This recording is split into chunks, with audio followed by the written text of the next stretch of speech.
Talkback tonight is something a lot of kids are dealing with right now, and it's a motivational speaker who helps kids with test taking, Bruce Boguski, and you're going to be doing some workshops at Washington local schools tomorrow, which we will talk about a little bit later. But let's talk about your background briefly. You were paralyzed in an auto accident? Yes, it seems like forever ago, but it was back when I was in high school. I was hit by a drunken driver on the turnpike and woke up about 3 weeks later out of a coma, and they told me I probably wouldn't walk again, but they were wrong. Wow. So that gives you some background for being a motivational speaker. Yes, you overcame what people said you couldn't. Yes, I draw on a lot of that experience. I draw a lot to talk to my audiences. When I do my seminars on how to do the impossible, when people are down and they don't think they can handle a task in their lives or they're facing a lot of adversity, I learned an awful lot in that hospital, and I showed them techniques on how they can overcome that. And you've also been a racquetball player, a softball player, basketball coach, and football coach, so you can draw from your sports experience as well. Yes, well, I work with a lot of athletes also, and we use a lot of the same techniques that we use in the classroom.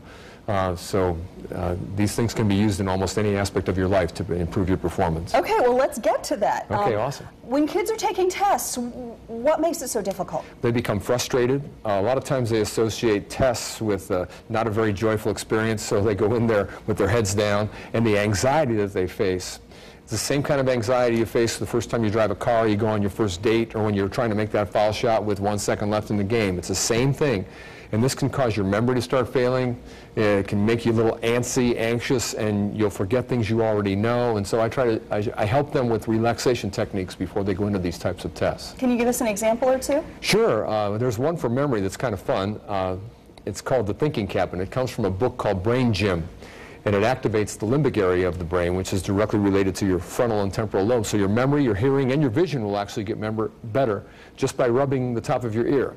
So when you're taking a test and you know the answer because you studied this all night long, but you just can't remember, just by rubbing the top of your ear right here and rolling it forward and rolling it back will activate memory cells in the brains. And I always tell the kids, if you still can't remember, then do this. And they all start to laugh about that, but it helps them remember. Interesting. Worth a try, definitely. Sure.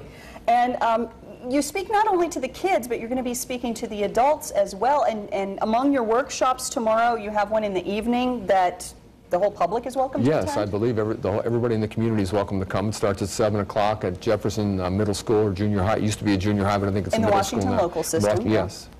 And I'll be doing a teacher's workshop really early in the morning at 8 o'clock on brain-based learning, and then I'm talking to all the students. And then they're bringing all the athletes in from the school district at 2 or 3 o'clock in the afternoon. I'll be talking to them, and then I'll be taking a break and then coming back and talking to the parents. Okay. Now, I didn't mention that you are also an author. The Testing Zone is the name of Bruce Boguski's book. And where is this available? It's available, actually, one of the only places you can get it is through our company, our website, which is bruceboguski.com. Okay. And you can go to that and you can see some film of me actually on there, too. So it's kind of a neat set. I like it. Okay. Very interesting. Any tips you'd like to leave us with if we have some difficult task in our life coming up, a test or public speaking or something? Well, the number one muscle that tightens up in your body when you're getting under pressure is your calf muscle. And it actually has a very interesting link to verbal communication skills, the calf muscle does.